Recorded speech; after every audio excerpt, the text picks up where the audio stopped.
Good evening or morning or whatever time of the day it happens to be. Welcome one, welcome all. I'm slowing this down a little bit because this is the last time I'm going to do this for a while. Welcome one, welcome all to the Writer's Black podcast. My name is Greg Nikas. I am your host who has nothing quippy to say this week. Weirdly enough, I normally have some kind of weird joke or some odd poll, or I'll just like charge right into talking about our guest. And I'm slowing it down. I'm gonna enjoy this introduction to the podcast this week, our season finale episode with our lovely returning guest. Drum roll, please, because clearly you clicked on this episode without reading the title. Kassidy Vangundy is returned to the podcast this week. She was our first guest this season. She will end the season with us to talk about her latest book, the upcoming Cursed Images Channel Surfing. We'll talk about what went into this latest entry in the Cursed Images series, the exciting milestone she recently hit on her YouTube channel. We'll get an update on the state of our mental health in 2026. And Cassidy's going to drop some breaking news on us, some really exciting breaking news that I did not know about before going into this episode. Otherwise, it would have been a bigger deal. She's doing a book tour. Spoiler alert, but we'll get to that when we get to it. Just some stuff to stick around for. It's going to be really exciting, and so much more. We talk about all kinds of stuff. It has been a very rewarding creative endeavor, I suppose, a very validating endeavor working on this podcast this year and talking to so many amazing guests. I have my little Writer's Black shrine next to me on my desk with all the books that I have been sent or the ones I've picked up for guests that weren't on press junkets. I have Cursed Images here. I have one of the short story collections here featuring Stuart Hardy's work, and it's a thing on my desk that I can turn to, and just it gives me pride knowing that, like, even if we don't do more Writer's Black, which we will, for the record, we will absolutely be doing more Writer's Black.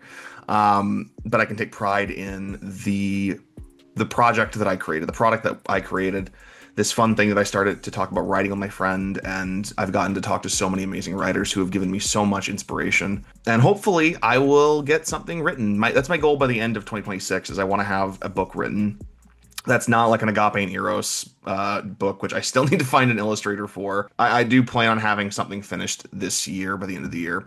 Weirdly enough, it might be another kid's book. I want to, similar to how my talk with Christy Mandan inspired the creation of Agape and Eros, my talk with Sarah Amini about her book Mixed Feelings, it really kind of gave me the kick in the ass to revisit an idea that I had in like 2017 or 2018 for a middle grade graphic novel. And so I think that's one of the things I'm going to work on now that I am taking a step back from Writer's Black and from the fitness channel I work on, and kind of taking the time back from my production job. And I'm taking some steps back to really defrag my brain. I'm excited for whatever comes next. I'm excited for a little bit of a break, and I'm also just so excited to do more Writer's Black, and more of just everything I have planned. I have so much stuff I want to get done in the next year and a half. I'm so excited, and I hope you guys stick around to find all of that out.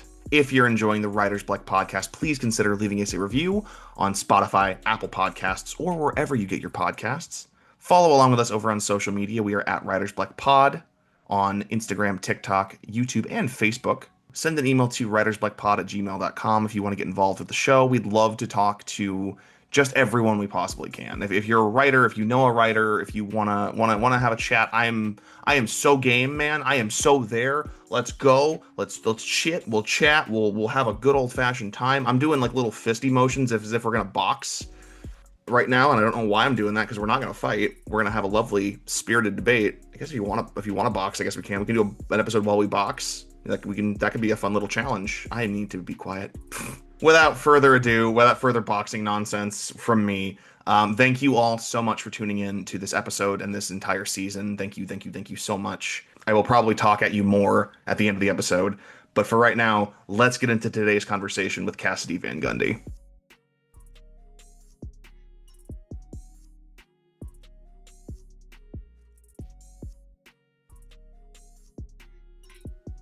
We just got back from a trip on Monday, and I'm still adjusting to like real life again. And like for some reason, I decided to do a bunch of athletic stuff this week, even though I'm not an athletic person, and my thighs are like in so much pain.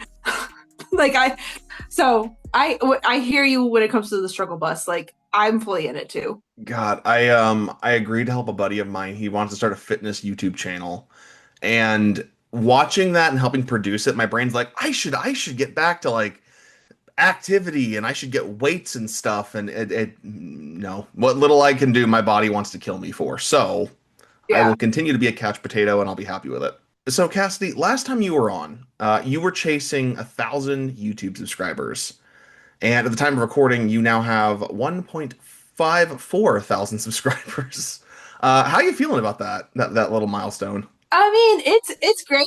You know, I've been doing this as a hobby for a very long time. So now that things are kind of picking up and gaining traction, like it feels very validating. And now I get a little change from YouTube, so that's always great. You know, not much, but hey, I can say definitively that's a side gig now. That's pretty good. I like to yap, and it makes me feel good that people care about what I say. So that a win-win scenario. I think you do such a good job at with your YouTube channel balancing talking about writing and kind of putting your writing stuff out there with like slice of life. This is what my week looks like stuff.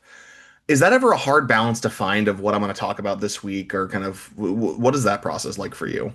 I mean, definitely. I think most people who have things that they want to promote online feel really guilty about doing so, because I don't want to ever come off as like preachy or like money hungry or like begging or like there's so many negative connotations with like the idea of self promotion.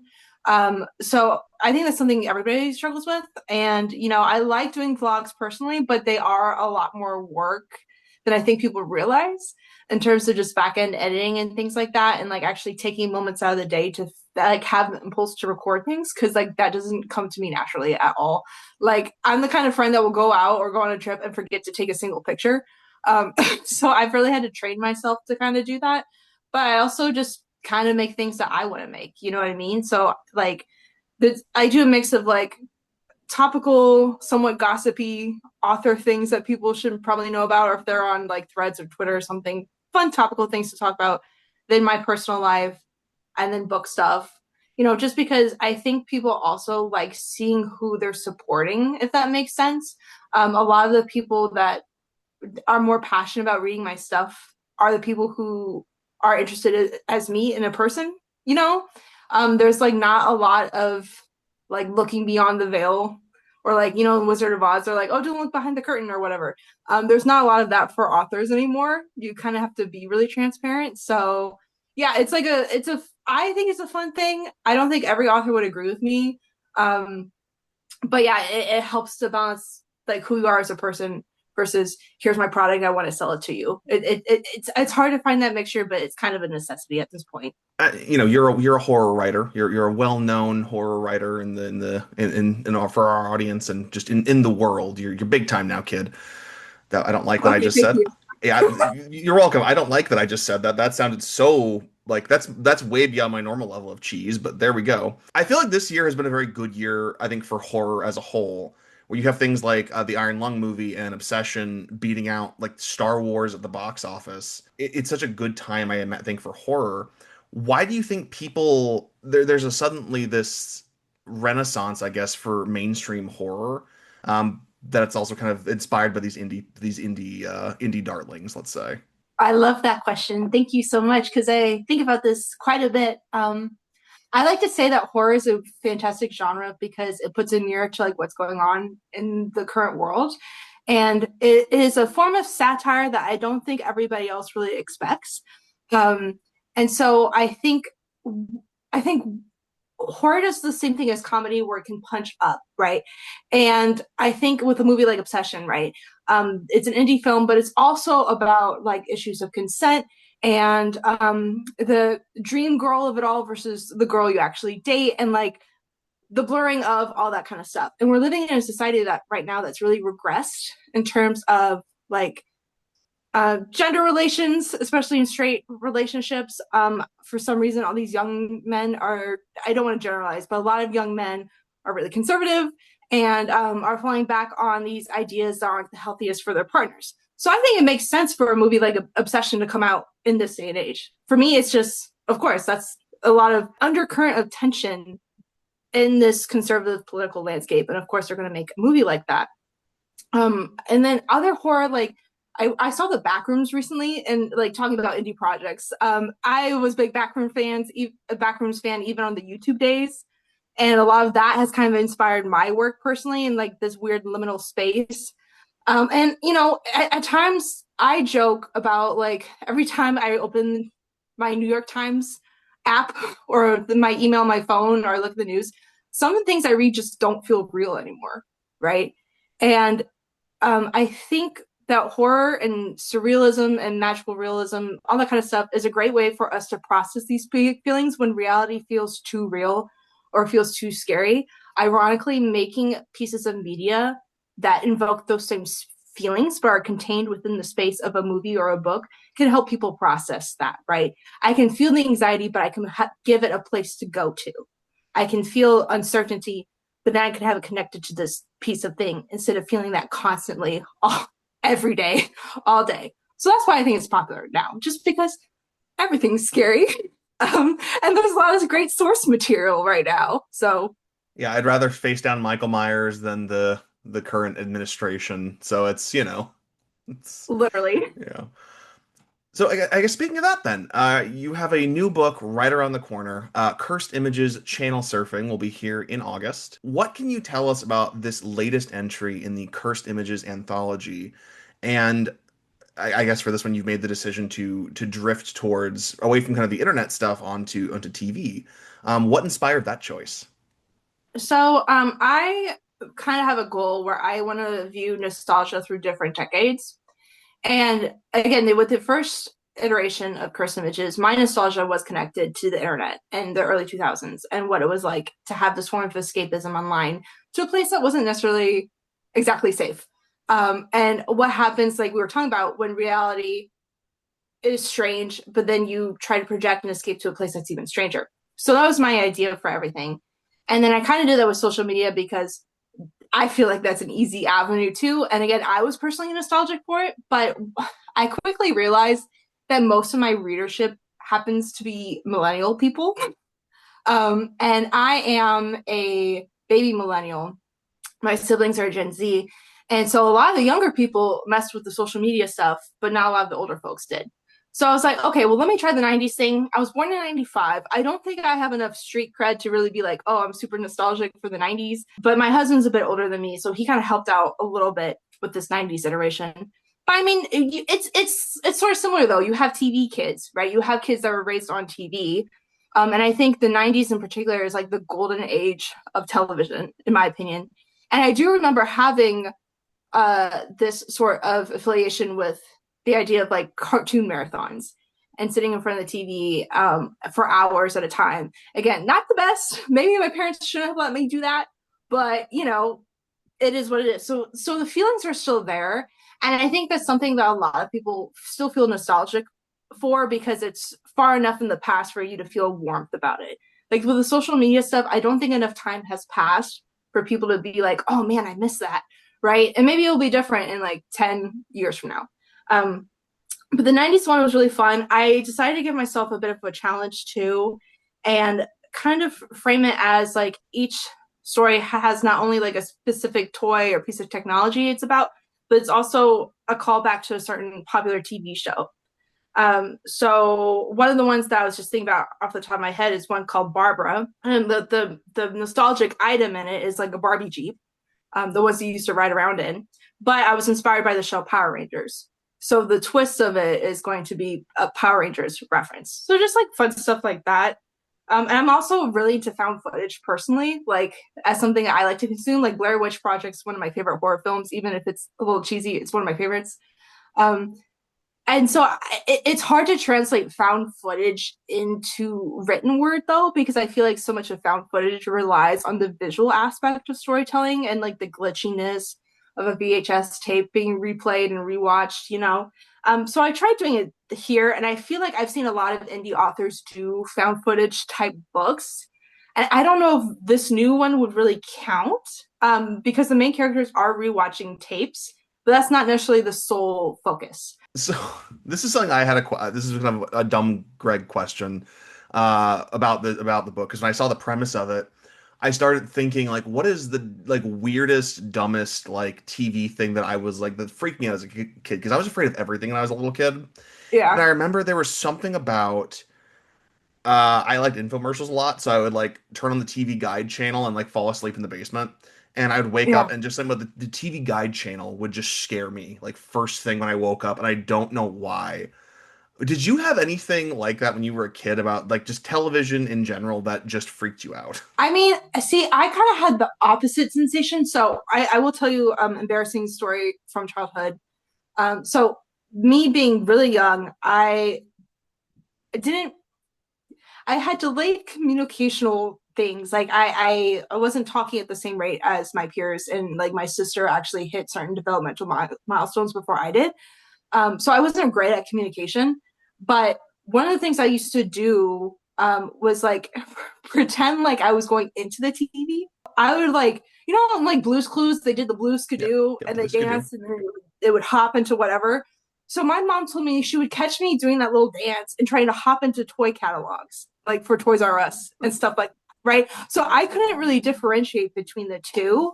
I remember infomercials vividly, and I would always be jealous of the people in the TV, if that makes sense. Which I feel like again is part of the escapism thing. But I will say, in terms of scary media, I think a lot of cartoons from the '90s specifically were terrifying. Like Ren and Stimpy is disgusting, like objectively Yeah. disgusting design and content. But it was like so popular, and Pinky and the Brain too kind of had that aesthetic of just nasty.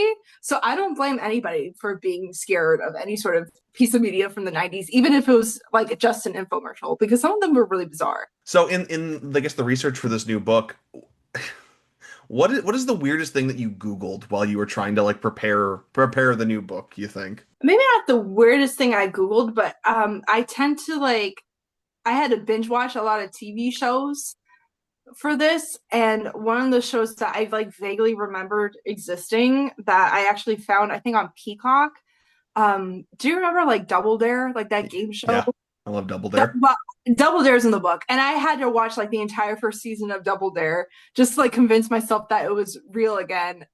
And um, yeah, just like looking up old Nickelodeon based toys, like Gak, like before there was the slime videos, right, that were trendy on YouTube during quarantine.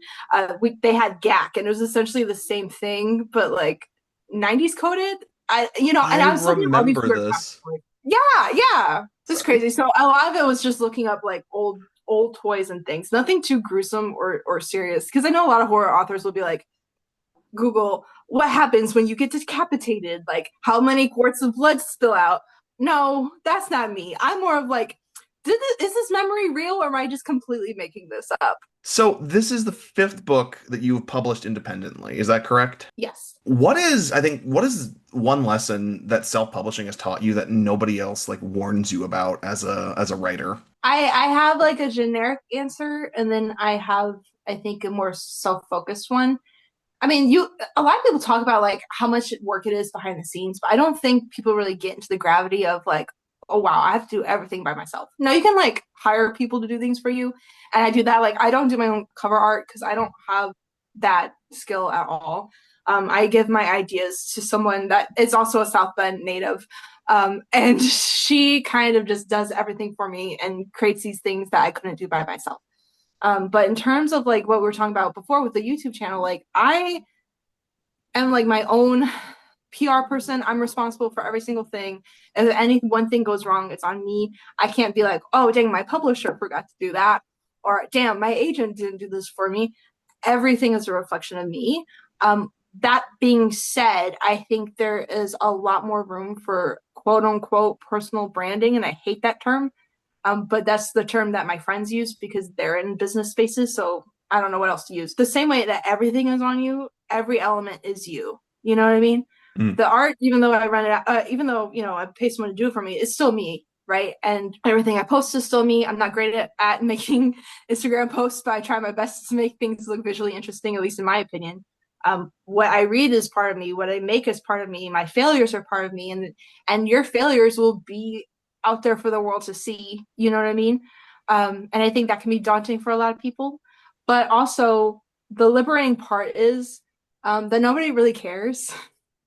And I think self publishing is a great way to get over this fear of like, I have to be at my absolute best in order to create art, or I have to be like the most educated, like well put together version of myself to make art. I self publishing has been an excellent way for me to grapple with trial and error and make things that aren't necessarily to market, or just to make things that I want to experiment with to grow. And I'm not against traditional publishing. In fact, like I'm working on a novel now that I plan to query, but I am just so thankful for this time that I've gotten to be weird, and not really care. And I look back on other artists and musicians and everybody else who has had to fail in public, and honestly, sometimes they produce their best stuff in those messy spaces. So self-publishing will give you the space to be messy, and I think more people should give themselves grace to do that. I love that advice. Because I was involved recently with a project where the person I was working with was taking it very seriously and arguably a little too seriously to the point that he couldn't step back and really view or appreciate what he had created. And what he created was great, Yeah. but because it wasn't like directly tied to a high number or something like that, or obviously like the social metric, and he got some negative feedback but more positive feedback, and those negative voices are always like louder than the quiet ones, or the nicer ones, excuse me. I don't know, it's weird when you are so like invested in making something but then you can't take the time to step back and enjoy it when it's all said and done. Yeah, and I think that's a really, really common problem for a lot of creative folks, because they want to be taken seriously, right? Like, who doesn't want to be taken seriously? And there's always going to be critics. There's always going to be somebody who doesn't like something. You can't. You're not immune to criticism either. So to put so much emotional stake into that is like you said, it's really self-damaging. And I think posting on YouTube and posting on the internet helps because people will tell you that you are wrong in so many different ways. And you know what? Half of them have anime profile pictures, so it doesn't even matter at the end of the day, you know? Yeah, it's a whole thing. It's been like, for me, so much of my identity in the last 5 years has been tied to metrics. It's been tied to YouTube views. It's been tied to ad revenue. It's been tied to Nielsen ratings or whatever else has been going on. And that's been the nice thing about this year, was getting to kind of, I guess, unwind that tape that was just so tightly wound, and find my own self-worth again without having it directly tied to a number. Yeah, it sucks because I understand what you're saying because I was in the same headspace for so long.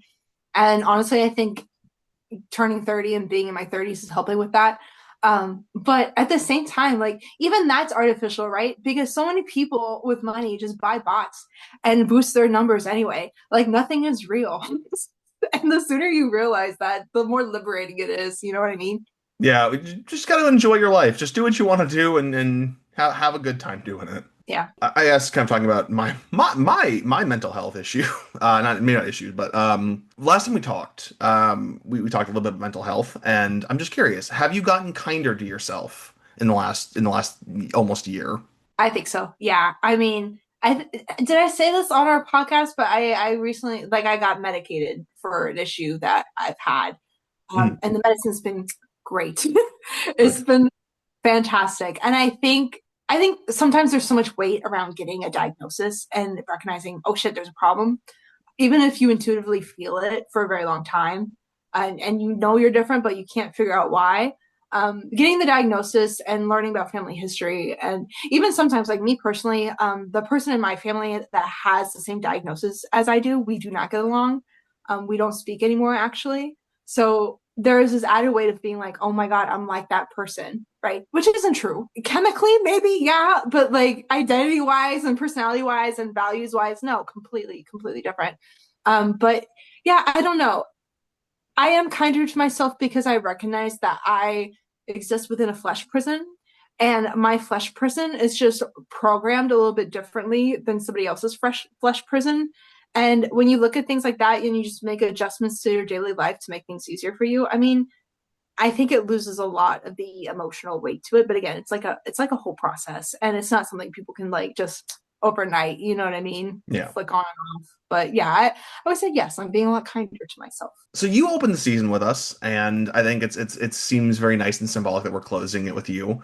Looking back over the past year, what is something that you've learned, not just as a writer, but like as a person, that you didn't know a year ago? A funny answer, and I don't know why this came to mind. It's probably because I came back. So my in-laws are in Brazil. They're Brazilian. I speak Portuguese, but in a funny way. I'm fluent enough, right? So like I can know what's going on. And I don't know, something I learned, I think, being with my family this time, because this is the best that I've been able to understand them from a language point of view and like actually understand what's going on. It's just it's like it's kind of what we're talking about. It's like things don't need to be hard unless you make them hard. And I thought about before how they're like sometimes there's a lot of cultural differences between myself and my in-laws, obviously. Sometimes that can get in the way of understandings and misunderstandings, but this time was the first time that I was like, you know what? I'm just going to chill. I'm not going to stress out about what word I use correctly and what I don't. And if I sound silly, I sound silly. And if I have to repeat myself, I'll repeat myself as many times over. And just having that weight of trying not to impress anybody anymore, which again, it's hard because you're in laws, right? You always want to put on a good face, but Yeah. I don't make it seem like I don't care. But again, just the freedom that that allows to just be like, you know what, I am different. And like being in Brazil too, sometimes people clock your tea. Like I'm obviously not Brazilian, and that used to bug me because I'm like, I want to blend in, you know. But a lot of people there don't look like me, and they can clock me in a second. And I'm like, you know what? That's fine. I accept that. I accept that I'm different, and I'll just roll with it. And just, you know, if I'm the gringa in the room, I'm the gringa in the room. That's totally fine. That's who I am. That's what I've been born into. So yeah, I don't know what that was on my mind recently, but just like learning about acceptance, I think, because I'm the kind of person that likes to be like, no, I'm in charge, and everything's gonna happen my way, and I'm gonna be able to conquer any obstacle in my way because I will it into being. But then I kind of learned, do I have to will things into being, or can they just be? I love that. I think that that is a great thing, like great takeaway from that situation. Yeah, Uh, I let my in-laws down. Don't get it twisted. I love my Brazilian family very, very much. But yeah, I learned to take a not necessarily a backseat. I'm more of an active participant now, and it's been funny since like the World Cup is going on. I learned a lot about soccer, and I learned a lot about Brazilian soccer, and I was able to laugh and like just joke around with the uncles and stuff, which I wouldn't have been able to do probably a couple years ago. So that's been great. that is awesome. Yeah. So winding down, I've got two more questions for you. One that I've started asking everybody, and then one that I have just for you because it's a silly question. What is a question that nobody ever asks you that you always wish that they would? It could be about your writing, could be about you personally, could be about YouTube. I don't know if I'm the best person to answer this because I know done podcasts with you and I've done a couple other podcasts before.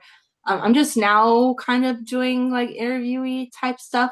I did one to flex. I'm organizing a book tour in September.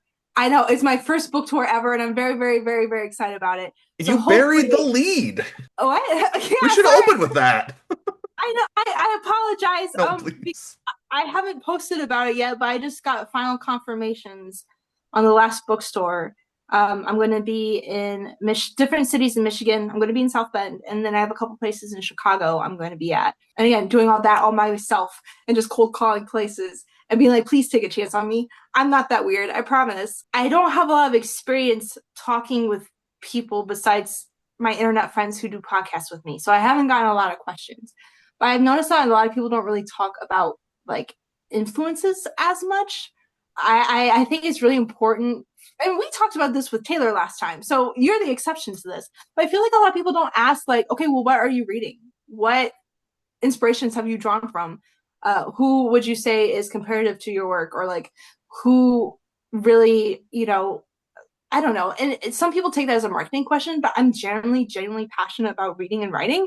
So yeah, I want to say, look, I'm really inspired by the surrealism in Bunny by Mona Awad. I like that book. I know it's kind of like a tropey Instagram book, but I like it. And I think that kind of trickle was my first inspiration to like feminist horror. And then I can list off of all these other influences or, you know, people don't really, I don't know, they don't really ask authors about books besides their own. And I think authors are really sheepish about talking about their own books because I am too.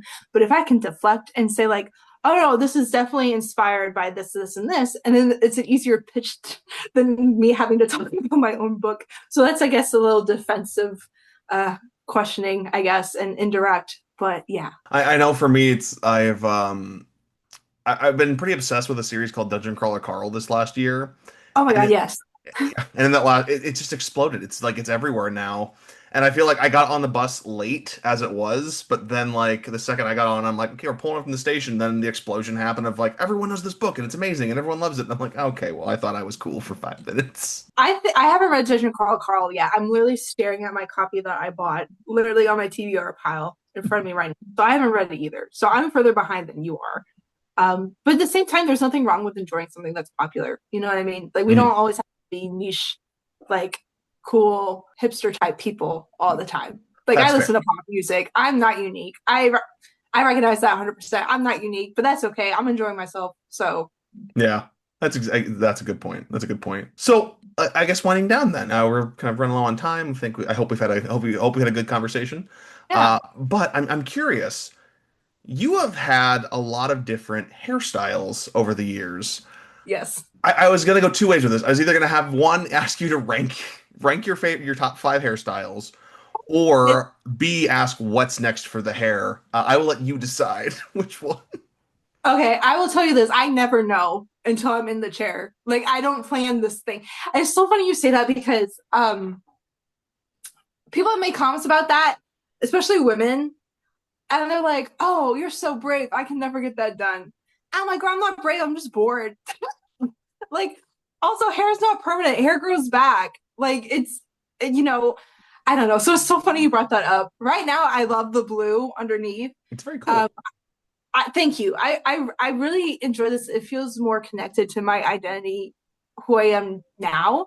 I've contemplated switching the colors up, but I don't know. Blue is one of my favorite colors, and I don't know. This is where I'm driving it with right now. I really like it, but I've had a myriad of haircuts. I've had the Miley Cyrus bangers era pixie cut that I'm still very fond of, and I look back on um, from high school, and I've had so many different colors. My husband met me when I had red hair, but it was short on this side and like probably this length on this side, like, and he told me he thought I was beautiful because I looked like an anime character, and I was like, "That's a win, thank Yep. you." Yep. So I like that one too. I've had pink hair. Having pink hair is so much fun, but it's a lot of maintenance. I had really, really long hair. And at that time, I was just kind of like challenging myself to see how long I could tolerate having long hair. And like that was the goal after, because I shaved my head in quarantine because I was mentally ill and I didn't know when we would leave quarantine. And I kind of panicked and had my husband shave my head. So the natural counter to that is like, let's just see how long it can grow, you know? And then I got bored. I know people aren't into astrology, and if you're not, that's okay too. But I like to tell people that I have a lot of Gemini placements. I have a Gemini Venus, which means I like stimulating things. I like people who are great conversationalists. I like people who are funny. I like people who are quirky, and I get bored. And so I like to say that manifests in the physical appearance as well through split hair dye and impulsivity I and love things it. like that. I love Yeah. that. Cassie, this has been awesome. Thank you so much for joining us on the podcast this week for our season finale. Where can everyone listening go to find you, keep up to date with everything you're doing, find the books, and get ready for the release of Cursed Images? Hang on, let me whip out the Ooh, the so channel surfing is the name fancy of the, one. because again, TV and changing blissfully and not really paying attention to what you're doing. That's the idea. Where can everyone go to keep up to date with you?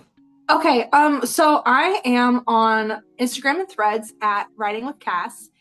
My YouTube channel is called Cutie Fly because when I made it, I was just going to talk about Pokemon, and then other things in life took over. So it's still Cutie Fly, and it'll probably still be that way. But like you said, I make lots of different videos.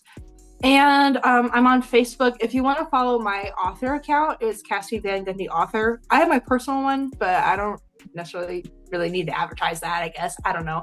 And then I have my website. So my website is literally just my name, KassidyVangundy.com. Fantastic. Cassidy, thank you so much for joining us. Thank you.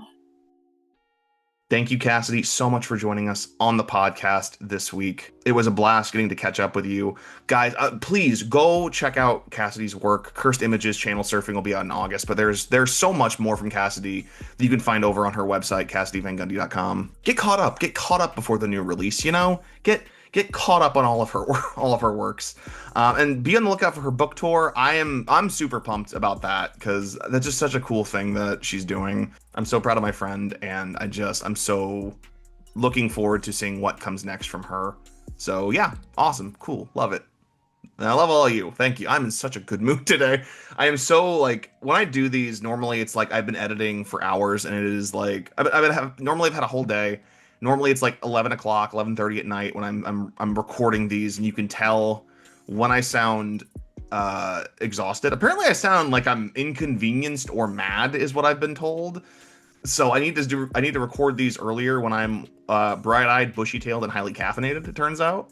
Because I just love everything. I just love everything and everyone, and it's astounding. Next week on the Writer's Block podcast, there will not be an episode of the Writer's Block podcast next week. This was our finale, guys. This was season 2. Thank you everyone for tuning in. And we'll be back hopefully in the fall with a whole new gaggle of episodes. Featuring even more amazing writers. I'm gonna need a bigger book nook on my desk for all the stuff we're gonna have to talk about. I'm really excited. You can find me on YouTube. I am Lego My Grego TV or at Lego My Grego on YouTube. Thank you guys though so much again for joining us on the podcast this season. Thank you, Kassidy, for coming along in this episode. And just, oh my god, thank you to everyone who's been a part of the show. The first press junket I got was with Ryan LaSala, and I was so nervous to talk to a real human being who is professionally writing. And Ryan made it so easy, and everyone that followed was just such a delight to talk to. And I am so grateful for the opportunities that I was given for the show. There's a train. I look forward to whatever conversations come next. Until then, gang, I've been Lego My Grego. Wait, no, that's wrong. You know what? Yes, I've been Lego My Grego, because yeah. Until next time, guys, I've been Greg. You've been awesome. And keep writing.